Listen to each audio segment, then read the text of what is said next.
अभी हम लोग उपस्थित हैं एग्जाम टूर चैनल पर। सबसे पहले बता दें कि अभी हम आ चुके हैं रंजीत जी के पास और इनका इंटरव्यू लेंगे और इनका रूम को विजिट करा रहे हैं। आप लोग देख सकते हैं, थोड़ा सा रूम दिखाइए भाई, आप सब रूम दिखाइए। ये देखिए, देख सकते हैं कि टीन वाला रूम है और ये हाथ आप ऊपर करिएगा तो आपको मिल जाएगा। इतना गर्म रूम है, ये सब कुछ देख सकते हैं। इसमें 2 व्यक्ति रहते हैं, दोनों व्यक्ति तैयारी करते हैं।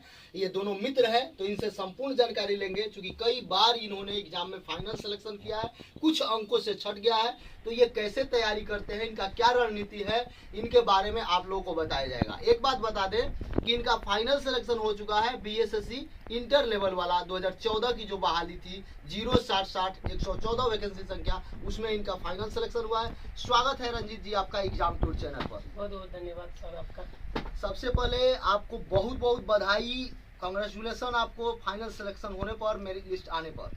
बहुत बहुत धन्यवाद आपको भी, आप हमसे जुड़े हैं, इसकी मुझे बहुत खुशी मिल रही है। तो आप अपना परिचय दें, बच्चे लोगों को बताएं कि आप अपना परिचय पहले दें। देखिए, मेरा नाम रंजीत कुमार हुआ, उसी से बिलोंग करता हूँ। संतपुर लक्ष्मीनिया मेरा घर पड़ता है। वहाँ मेरा ग्रेजुएशन क्लियर होने के बाद मैं पटना पहुँच गया और यहाँ मैं तैयारी करने लगा। 6 साल से तैयारी कर रहा हूँ। 7 साल से आप तैयारी कर रहे हैं। जी। देखिए इनके पास कितना धैर्य है, आप सोच सकते हैं कि इन्होंने लगातार तैयारी किया और 7 साल बाद इनको मुकाम मिला है। ऐसा नहीं है, बहुत सारे एग्जाम फाइनल किए फिर भी कुछ अंकों से, सब कुछ ये बताएंगे। इनका तैयारी करने का क्या रणनीति है ये भी आप लोगों को बताएंगे। तो आप वीडियो में अंत तक बने रहें। और थोड़ा सा मैं कैमरामैन को बोलूँगा कि मोबाइल को सीधा रखें, कैमरा को सही रखें। और आप थोड़ा सा बताइए, आप तैयारी कैसे करते थे कोई भी एग्जाम का? देखिए, तैयारी के लिए सबसे पहले जो भी हम अगर बुक खरीद करके लाते हैं तो उस बुक को हमको सबसे पहले अच्छी तरह से उसको अंजाम देते थे। मान लीजिए कि अगर हम पोल्यूशन खरीद करके लाए तो उनको हम कम से कम उसको हम 3 बार पढ़ते थे। और ख़ास करके उसमें मेरा रूल होता था कि 3 सब्जेक्ट को 3 जगह बांट लेते थे और उसमें से 2 पेज इसमें से पढ़ना है तो 2 पेज उसमें से पढ़ना है और 2 पेज उसमें से पढ़ना है। ये मेरा सिलसिला रहता था। बाकी ये 3 पेज खत्म हो जाने के बाद नेक्स्ट 3 पेज हम लोग पढ़ते थे। कुल मिला करके सबसे बेहतर हमको फ़ायदा तब मिला जब हम ग्रुप ज्वाइन किए। मेरा ग्रुप 100 लड़कों का था। पीयू टेस्ट करके चलता है, निकेश सर उसमें अध्यक्ष है। मैं उसे भैया तुल मानता हूँ और वो भी हमको बहुत प्यार देते हैं, छोटा भाई अपना समझते हैं। हालांकि मित्र है हम, लेकिन उससे हमको बहुत ज़्यादा गाइडलाइन मिला। यहाँ मेरा एक मित्र है आलम सर, वो उन्होंने हमको बहुत अच्छा गाइडलाइन दिया और उसी के बदौलत मैं यहाँ तक अभी। इससे मतलब बीएसएससी इंटर चूंकि 2014 की बहाली है, यदि पहले भी हो जाती तो आप लोग का फाइनल सिलेक्शन समय से हो गया रहता। इसके बाद आप मतलब कैसे 8 साल तक वेट किए, कैसे आप अपने आप को मोटिवेट किए, थोड़ा इस पर बताइए बच्चे लोगों को। देखिए, सबसे बड़ी बात है कि सबसे पहले 2013-14 में बिहार पुलिस की फॉर्म आती है। मैंने बिहार पुलिस का फॉर्म भरा तो वहाँ देखा कि मेरा उसमें रिजल्ट आ गया था, लेकिन मेरा हाइट लगभग 3 उंगली के लगभग छोटा पड़ गया। तो मैं देखा कि हमको फिजिकल से संबंधित कोई अब हमको जॉब मिल ही नहीं सकती है। तो फिर मैंने सोचा कि अब तो क्लर्क विभाग ये सब बीएसएससी वगैरह वगैरह इस समय सचिवालय में हमको जॉब मिल सकता है। तो सचिवालय सेकेंड ग्रेजुएट निकल चुका था, तो फिर 3rd ग्रेजुएट की इंतजार करते रहे, जो अभी तक अभी हाल फिलहाल में आई है। और 10+2 लेवल हमारा बचा हुआ था। तो हम सोचे कि अब एक आखिरी उम्मीद जो मेरा लग रहा है वो इसी में दिख रहा है। तो इसीलिए मैंने इसमें काफ़ी अच्छा करने की मैंने इसमें 100% अपना दिया और फाइनली मैंने रिजल्ट पाया।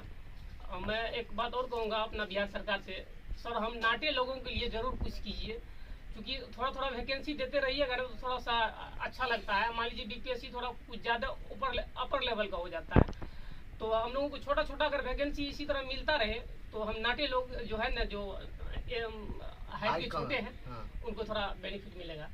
सबसे पहले बता दें इनकी जितनी भी प्रशंसा की जाए वह कम है। कई सारे काम करते हैं, आप देख सकते हैं इस गर्मी में इस रूम में रहते हैं और इससे इनको जो पैसा 2 रुपया बच जाए, 4 रुपया बच जाए, 10 रुपया बच जाए, वह बच्चे को ये क्लास भी लेते हैं। और एक आपसे बात बता दें, क्लास लेने के साथ साथ बहुत सामाजिक काम भी करते हैं, कई पर्यावरण में बहुत सारा काम करते हैं। अब इन्हीं से सुनिए कि क्या क्या करते हैं। थोड़ा सा आप अपने जो काम करते हैं सामाजिक काम, उसके लिए और पर्यावरण के साथ उसको थोड़ा सा बता दीजिए। देखिए, मेरा एक पर्यावरण संस्था चलता है SPSS, परिवार स्वच्छ पर्यावरण शिक्षित समाज। जो अगवनपुर में जिसका फाउंडर बिट्टू सर करके है।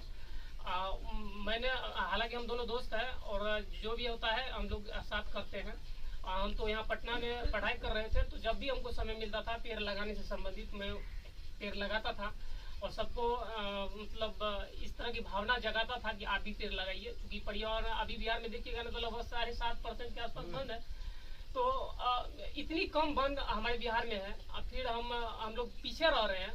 तो अगर हम हर एक बर्थडे अगर एक पेड़ लगाते हैं तो आदमी कम से कम अगर 21 या 22 वर्ष के बाद लगाना शुरू कर दे तो 60 वर्ष तो मिनिमम आदमी जीता है। तो कुल मिलाकर 30 से 32 पेड़ तो आराम से लग जाएंगे और तब फिर हमको पर्यावरण से संबंधित समस्या शायद ना देखने के लिए मिलेगा। सबसे पहले बता दें, ये आप लोग को और कुछ बताएंगे, जितने भी बीएसएससी यदि सीजीएल फॉर्म भरे हैं वो भी देखेंगे। ये जो ग्रुप का नाम ले रहे थे प्यू ग्रुप, उस ग्रुप की खासियत ये है कि सैटरडे हो संडे हो 365 दिन, बारिश हो धूप हो, वह ग्रुप चलता है। सुबह और शाम दोनों टाइम चलता है। थोड़ा सा ग्रुप के बारे में आप बता दीजिए।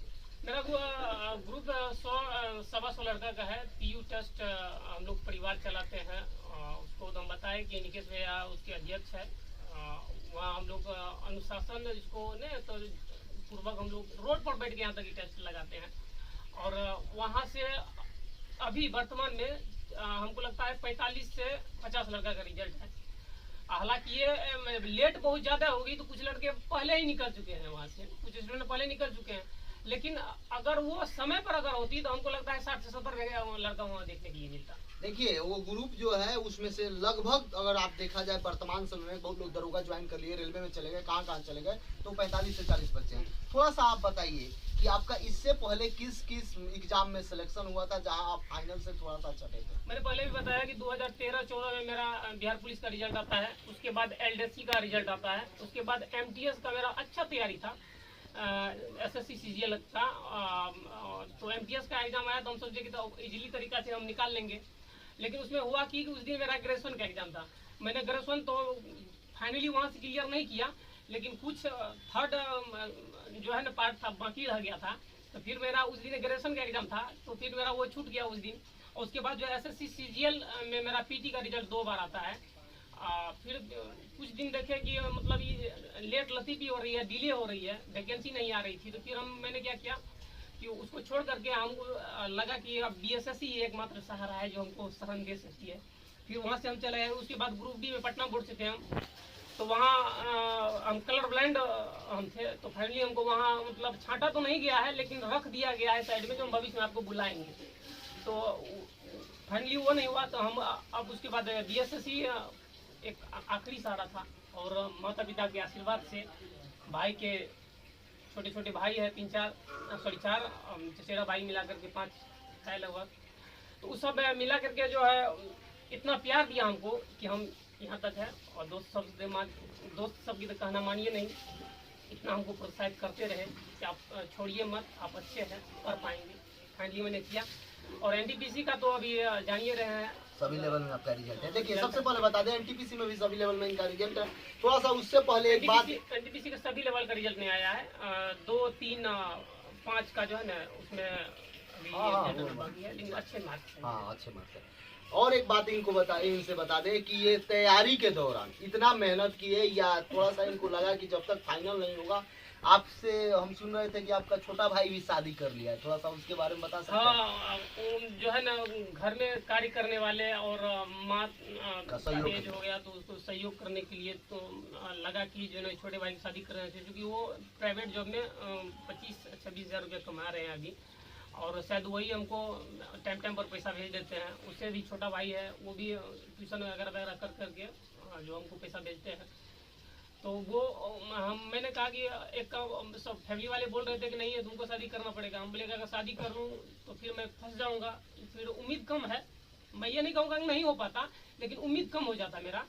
तो फिर मैंने छोटा भाई को बोला कि तुम शादी कर लो। मैंने उसे बहुत मनाया, तो शादी करने के लिए तैयार हो गया। तो उनको शादी करवा दिया। मेरा एक भतीजा भी है 5 साल का। देखिए इनका जर्नी कितना मतलब स्ट्रगल पूर्ण है। और आप रूम भी देख सकते हैं, ये 2 बच्चे रहते हैं इसी में।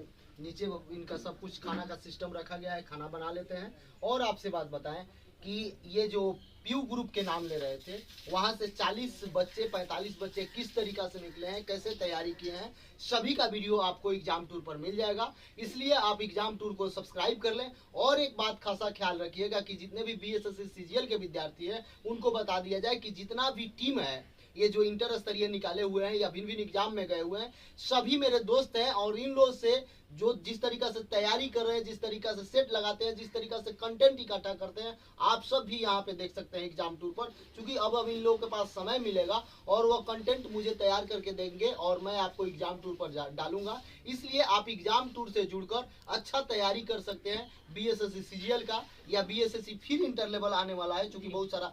और आपसे बता दें, बिहार सरकार के द्वारा बहुत वैकेंसी आने वाली है या केंद्र सरकार में भी बहुत सारा। तो जो भी बच्चे तैयारी कर रहे हैं वो अपने तैयारी को स्टॉप ना करें।